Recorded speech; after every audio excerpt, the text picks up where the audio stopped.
पहले 200-300 कमा लेते रहे, अब तो 50 रुपए को भी लग रहा है। कुछ मदद नहीं, 5 किलो गल्ला भर मिला है कोटा से, बस हो गया, उसको चाप के रहेंगे। सरकार से अब क्या कहें, सरकार अब खुद ही समझदार है भाई, अब हम लोग समझाने लायक नहीं है। सरकार से हम क्या मांग करें, सरकार खुद ही समझे इस बात में। तो रिक्शा वाले हैं, ऑटो वाले हैं, सब बेचारे भूखे मर रहे हैं।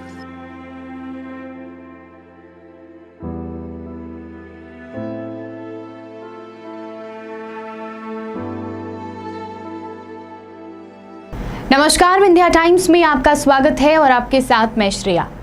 एक बार फिर से अनलॉक की खबरें सुर्खियों में हैं। सभी के मन में एक आस जगी होगी कि अब फिर से सब कुछ पटरी पर आएगा, लेकिन गौर करने वाली बात यह है कि लॉकडाउन की इस अवधि में न जाने कितने लोग बेरोजगार हो गए, न जाने कितनों की भूखों मरने की स्थिति पैदा हो गई। रोज कमाकर खाने वाले लोगों के जीवन पर कोरोना वायरस ने सबसे ज्यादा प्रहार किया है। उनके पास जेब में ना पैसे बचे हैं और ना ही खाने के लिए रोटी। कोरोना वायरस और लॉकडाउन से जो हालात बड़े शहरों में थे, वही कमोबेश हालात छोटे शहरों में भी हैं। आज बात करेंगे उस गरीब वर्ग की जो पहले से ऑटो रिक्शा और गाड़ियों की दौड़ में पीछे हो गया है। पहले से ही जहां आम जन जल्दी पहुंचने के चक्कर में हाथ रिक्शा छोड़ ऑटो रिक्शा का सहारा लेने लगे, उससे ही इन रिक्शा चालकों के जीवन पर बड़ा बदलाव हुआ और अब महामारी और लॉकडाउन में और गहरा प्रभाव छोड़ दिया। हमारी टीम कर्फ्यू के दौरान उन रिक्शा चालकों के पास पहुंची जो कर्फ्यू से पहले कुछ सवारी बैठाकर और सामान लोड कर पैसा कमाकर अपना परिवार चलाते थे। देखिए ये स्पेशल रिपोर्ट। यह है शहजाद खान, जो पिछले 30 सालों से रिक्शा चलाकर अपना जीवन यापन कर रहे हैं। शहजाद कहते हैं कि लॉकडाउन के पहले वह सवारी को बैठाकर हर दिन में कमाई कर लेते थे, लेकिन जब से कर्फ्यू लगा है तब से उनकी बोनी तक नहीं हुई। 50 रुपए कमाने के भी अब लाले पड़ गए हैं। शहजाद ने कहा कि अब घर परिवार चलाना मुश्किल हो गया है। शहजाद खान कब तक रिक्शा चला रहे हैं? करीब 30 साल हो गए सर। लॉकडाउन के पहले किस तरह की? लॉकडाउन के पहले बढ़िया आदमी कमाता खाता रहा, अब तो कुछ नहीं मिलता सर। मतलब लॉकडाउन के पहले अच्छे से घर चल जाता? घर अच्छे से चलता रहा, अब कुछ नहीं। अब बाहर बैठे हैं, देख लीजिए आप ही, इस समय सवारियाँ कुछ नहीं मिलती। लॉकडाउन के पहले मिल जाती थी? लॉकडाउन के पहले अच्छा धंधा चलता रहा, मार्केट खुली रहती रही है, आदमी भाड़ा पा जाता रहा, सवारी पा जाता रहा। अब कुछ नहीं, अब बैठे हैं। कमा लेते थे? पहले 200-300 कमा लेते रहे, अब तो 50 रुपए को भी लग रहा, खाने को भी लग रहा। अब घर परिवार नहीं चल पा रहा? नहीं चल पा रहा सर। अब इस गरीब तबके की मदद किस तरह हो पाएगी? सरकार ने यह ऐलान किया कि रोज कमाकर खाने वालों को अनाज और राशन सरकार की तरफ से उपलब्ध कराया जाएगा, लेकिन क्या वह पर्याप्त है? शहजाद ने बताया कि 5 किलो गल्ला सिर्फ मिला है, लेकिन उससे किसी प्रकार की मदद नहीं हो रही है। सरकार से किसी तरह की मदद मिलती है?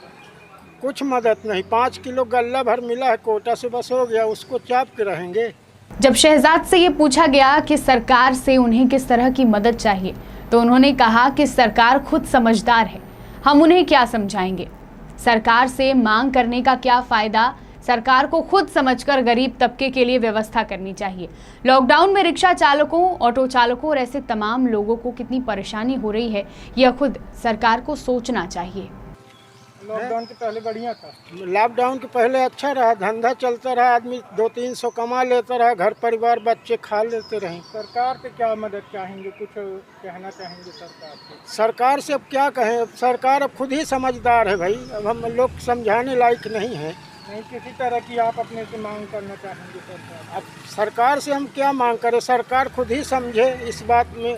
तो रिक्शा वाले हैं, ऑटो वाले हैं, सब बेचारे भूखे मर रहे हैं।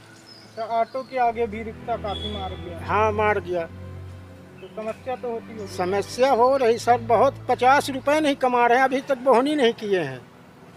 और तो और है, किसी दिन ऐसा होता होगा कि बोनी भी नहीं होता? बोहनी नहीं करते। किसी दिन 10 रुपए, किसी दिन 20 रुपए ऐसे कमा के जा रहे हैं, बस। घर परिवार कैसे चलता है? घर परिवार अब क्या बताएं कैसे चलता है। आदमी अब भीख नहीं मांग रहा है, बस हो गया। दिक्कत होती है? ससुराल से कुछ मदद आ जाती है, बस हो गया। दिक्कत तो होती है? दिक्कत बहुत है। क्या नाम है? शहजाद खान। रीवा जिले में ऐसे और भी रिक्शा चालक हैं जो लॉकडाउन की मार झेल रहे हैं। सरकार की तरफ से अनाज तो मिल जाता है, लेकिन शायद वह पर्याप्त नहीं। हर दिन खुद से मेहनत कर कमाने वाले इन लोगों के सामने अब कोई विकल्प नहीं बचा। इस बीच समाज सेवी भी जरूरतमंदों की मदद के लिए आगे आए हैं और मदद भी कर देते हैं, लेकिन क्या उससे इन गरीब परिवारों का जीवन यापन हमेशा होता रहेगा? यह रिक्शा चालक पहले से ही तेजी से भागती जिंदगी में पीछे हो गए हैं।